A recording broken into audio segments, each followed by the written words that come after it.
Subscribe करें हमारे YouTube channel को और बेल आइकन को प्रेस करें हमारे लेटेस्ट वीडियोस को देखने के लिए।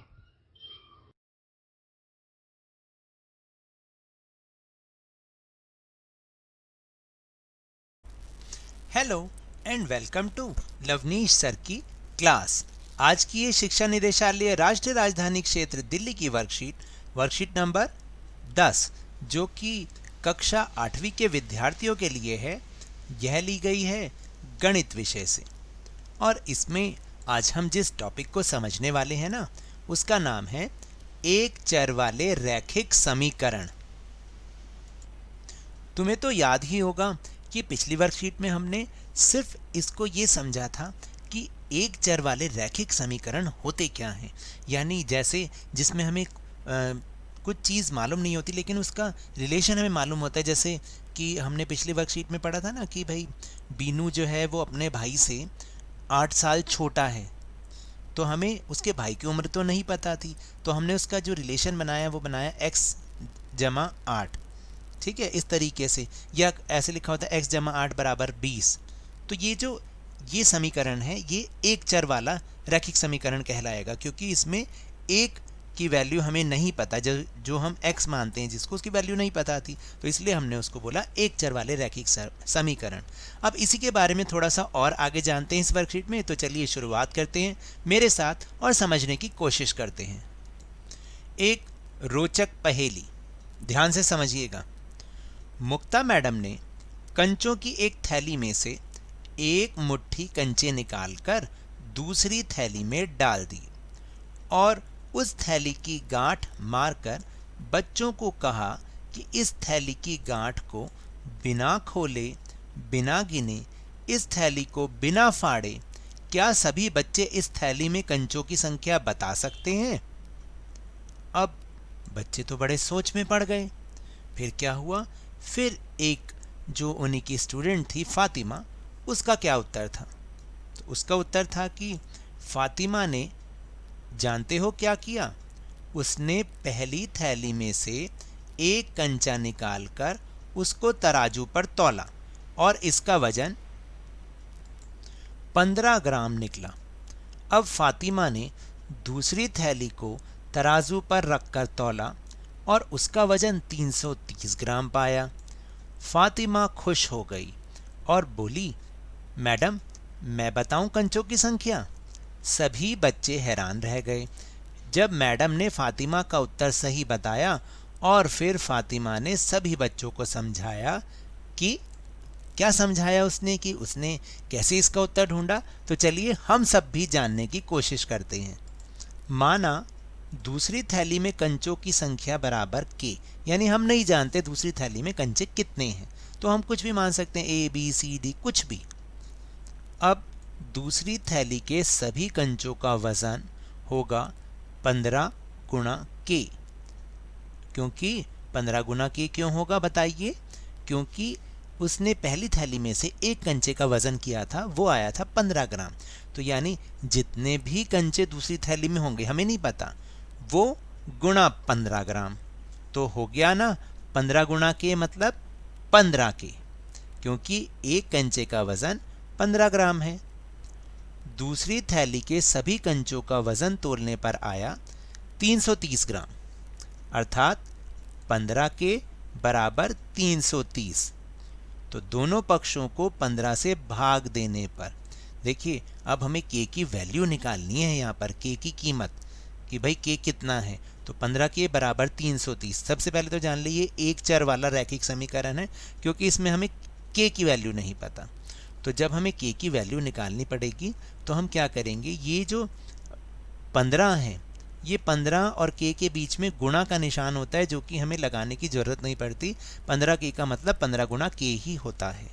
तो जब ये सामने की तरफ जाएगा, अभी हम आगे इसको समझेंगे भी, जब ये सामने की तरफ जाएगा तो ये गुणा वाला चिन्ह भाग में बदल जाएगा। तो इसका मतलब हो जाएगा k बराबर, अब नीचे आप देखेंगे भी, 330 बटे 15 क्या हो जाएगा, 330 बटे 15। और जब हम इसको भाग करेंगे, 15 से 330 को भाग करेंगे तो उत्तर आएगा 22। तो अब पता चल गया ना कि दूसरी थैली में कितने कंचे हुए, 22 कंचे। है ना ये मज़ेदार पहेली? कितनी आसानी से फातिमा ने उत्तर को बता दिया। अब हम ऐसे ही समीकरणों को हल करेंगे और उनका उत्तर बहुत आसानी से निकाल लेंगे। तो इसका निष्कर्ष क्या निकला, इसका परिणाम क्या निकला, इसका देखें हमने देखा कि तराजू समता का प्रतीक है और समीकरण को बराबर रखने के लिए हम दोनों पक्षों में एक समान राशि जोड़ते हैं या घटाते हैं या गुणा करते हैं या भाग करते हैं ताकि दोनों पक्ष आपस में सदैव बराबर रहें। तो देखिए कि ये जो तराजू के माध्यम से हमने सीखा कि तराजू के जैसे दो पक्ष होते हैं ना, ऐसे ही रैखिक समीकरण के भी दो पक्ष होते हैं, बायां पक्ष और दायां पक्ष, जिसे इंग्लिश में कहते हैं लेफ्ट हैंड साइड और राइट हैंड साइड।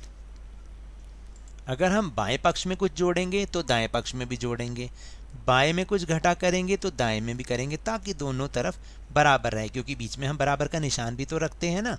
तो इसी तरह उदाहरण से अब हम कुछ और जानेंगे। उदाहरण नंबर 1 है कि रवि के पास मीना से 5 अधिक पेंसिलें हैं। देखिए हमें नहीं पता कि रवि के पास कितनी पेंसिल हैं, लेकिन ये पता है कि हमें ये नहीं पता कि मीना के पास कितनी पेंसिल हैं। तो हमें ये पता है कि रवि के पास मीना से 5 पेंसिल ज़्यादा हैं। यदि दोनों के पास कुल 19 पेंसिलें हैं तो रवि और मीना के पास कुल कितनी पेंसिलें होंगी। तो चलिए अब इसको ऊपर वाले तरीके से ही समझने की कोशिश करते हैं। माना मीना के पास पेंसिलें हैं P, हमें नहीं पता ना कितनी हैं, और रवि के पास पेंसिलें कितनी होंगी P जमा 5, क्योंकि हमने ये पढ़ा है कि रवि के पास 5 पेंसिल ज़्यादा है ना, तो यानी मीना के पास P हैं तो रवि के पास P जमा 5 होंगी। दोनों के पास कुल पेंसिलें 19 हैं, ये हमें पता है। तो जो समीकरण बनेगा वो क्या बनेगा, P plus P plus 5। P तो हो गई मीना की पेंसिल और रवि की पेंसिल हो गई P जमा 5 बराबर 19।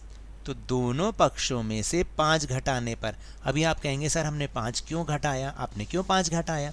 तो 5 इसलिए घटाया कि मैंने ऊपर भी आपको बताया है कि जब हमें चर की वैल्यू, वेरिएबल की वैल्यू निकालनी होगी तो हमें आपस में साइड चेंज करनी पड़ेगी, यानी नंबर्स को एक साथ और जो पी की संख्या है उनको एक साथ।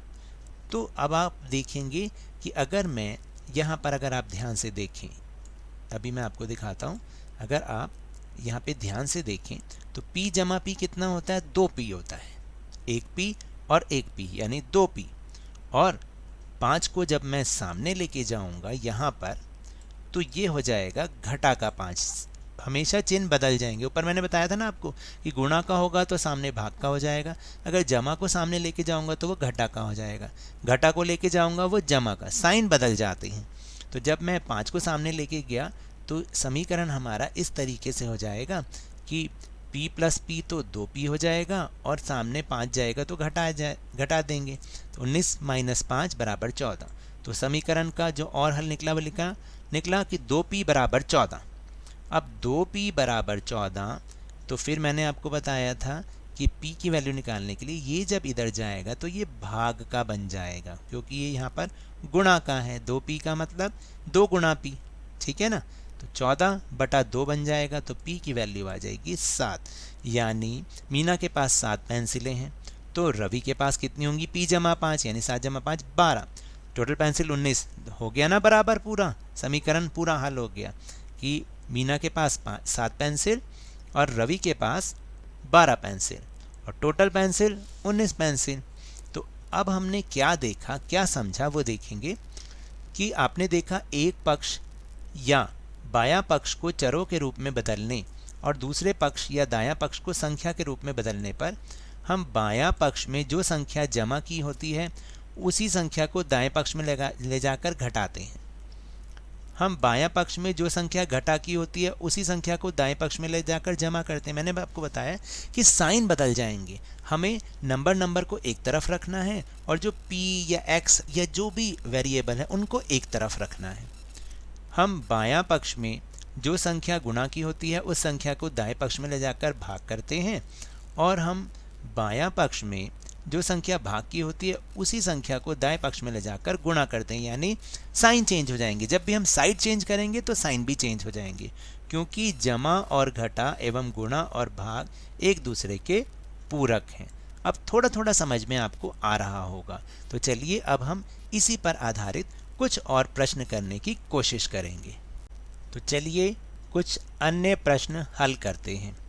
पहला प्रश्न है y -7 बराबर 27। तो देखिए अभी मैंने आपको समझाया है कि नंबर को एक तरफ और जो y है या x है या c है उसको एक तरफ।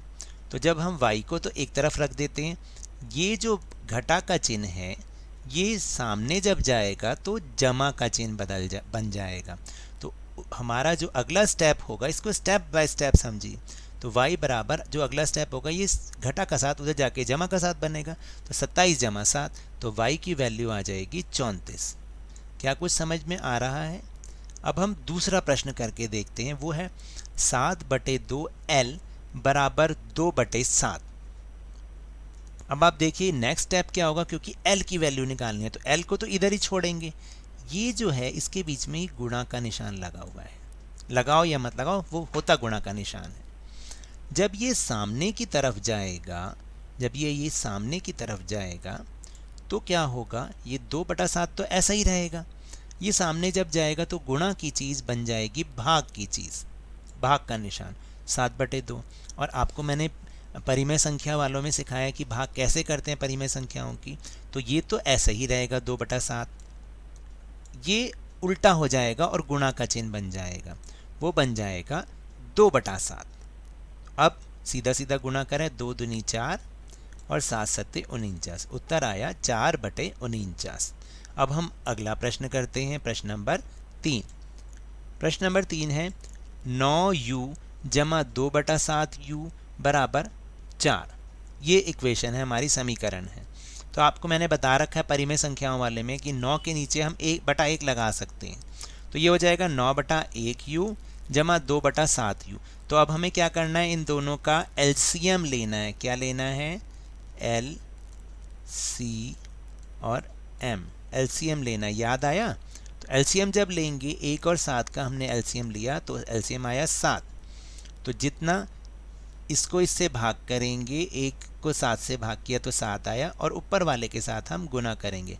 तो 9 गुणा 7u जमा 7 को 7 से भाग किया तो उत्तर आया 1। तो इसके साथ हम 1 गुना कर देंगे, तो 2u गुणा 1, तो ऊपर हो जाएगा 9 सत्ते 63u जमा 2u बराबर 4। फिर इनको आपस में जोड़ा तो आया 65/7u बराबर 4। तो u की वैल्यू निकालने के लिए ये 65/7 सामने जाके, क्योंकि यहाँ पर तो गुणा का चिन्ह लगा हुआ है, ये सामने जाके भाग बन जाएगा। तो 4 भाग 65/7।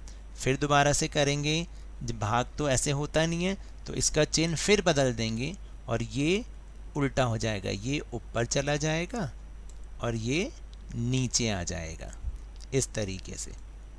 7/65, तो उत्तर आएगा 28/65। इसको बहुत ध्यान से समझिएगा क्योंकि पिछले पाठों में जो हमने सीखा है वो उस पर आधारित है ये। तो ना इस तरह से हमारी ये वर्कशीट यहीं पर ख़त्म होती है।